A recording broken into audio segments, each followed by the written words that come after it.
Happy New Year! Welcome to today's video. Today I'm going to be talking about the reading plans and slightly more intentional direction I have this year.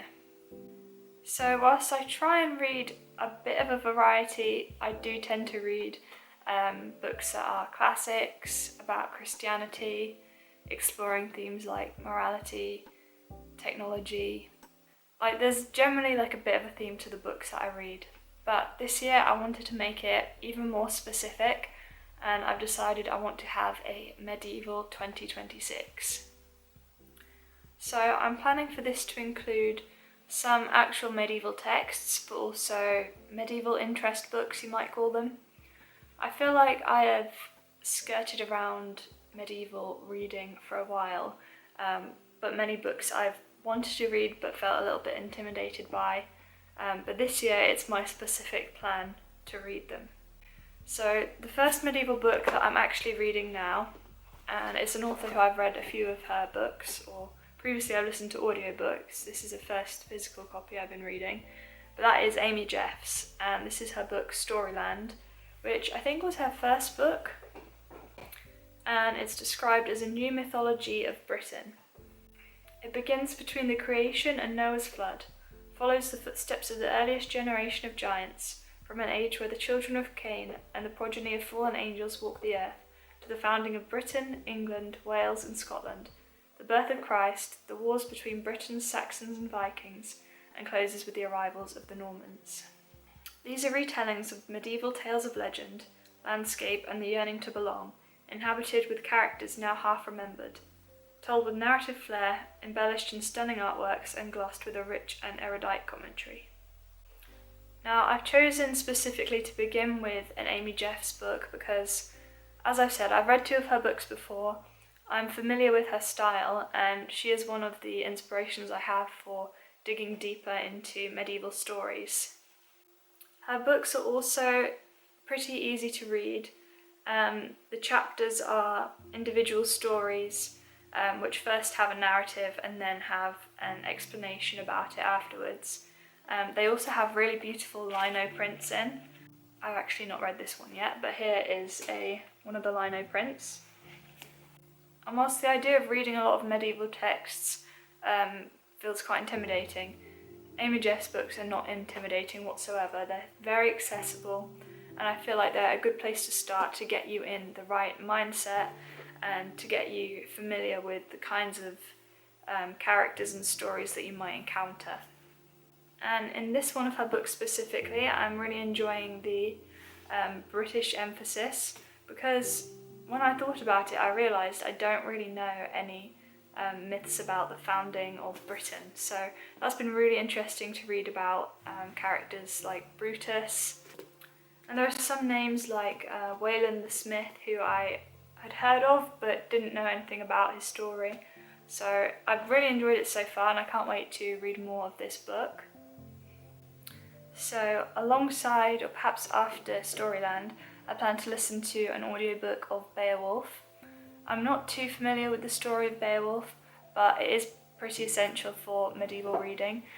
I'm slightly nervous about it because, first of all, it's a medieval text in translation, so I suspect there'll be a lot of kind of words that I'm not familiar with. But also it's a poem, and I haven't read much poetry, at least not for a long time, and not such a long poem either. But I think it's something I need to get used to if I want to become more familiar with medieval literature. Because I can think of a few medieval stories that are written as poems. I'm pretty sure Gawain and the Green Knight and another book I have here, The Divine Comedy, are all poetry, so I need to get my head in that kind of mind space. And speaking of Beowulf, I've also signed up for an early medieval literature short course, which I think Beowulf is part of, so I'm really excited for that. Generally, the medieval things that I'm drawn to are churches, stories about saints. I love looking at medieval art in museums, but medieval literature itself is a little bit out of my comfort zone, but I'm excited to learn a bit more about it in a structured way. And I'll have to do a little bit of writing as part of the course as well, and I've not written an essay since I left university, so I'm nervous and excited at the same time about that. So I have 3 more medieval interest or medieval books here that I plan to read this year. First I have C.S. Lewis' The Discarded Image, which I'm very interested in reading for learning about medieval cosmology. The Discarded Image paints a lucid picture of the medieval worldview, providing the historical and cultural background to the literature of the Middle Ages and Renaissance. It describes the image discarded by later years as the medieval synthesis itself, the whole organisation of their theology, science and history, into a single complex, harmonious mental model of the universe. And whilst I've read quite a few of C.S. Lewis's books, this sounds very different from anything I've read by him before. I also have Revelations of Divine Love by Julian of Norwich. I spoke about this book in my previous video. I got this from visiting Norwich, and I'm quite excited because I've not read any Christian mystic writings before, with this being the first text that we have in the English language by a woman. So I think it'd be very interesting to read this English medieval text that's specifically kind of Christian meditations. I'm not really sure what to expect, but yeah. Now, finally here I have this very beautiful copy of The Divine Comedy by Dante Alighieri. This is one of the most intimidating medieval books, I think. You hear about Dante's influence everywhere, but this is a very, very long poem, if I'm correct, and I definitely will not be starting here. This is something I think I'll need to build up to, and we'll see how I'm doing later on in the year. If anybody has read Dante, please tell me how you found it, or if you have any tips for reading through it for the first time. So there is one more medieval book that I really want to read this year that I don't actually have yet, but I'm planning to buy very soon, and that is The Golden Legend. I'm particularly interested in the medieval cult of saints, inspired quite a lot by Amy Jeff's book on saints. I particularly want to read more on St. Christopher, St. Brendan, St. Bridget.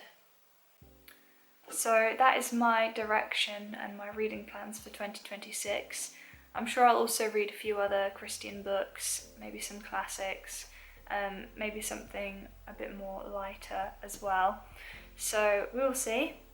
Let me know what your reading plans are for the year, and if you've read any of these books that I've mentioned today, I would love to hear it in the comments. I wish you a happy new year, and I look forward to seeing you in the next video. Bye!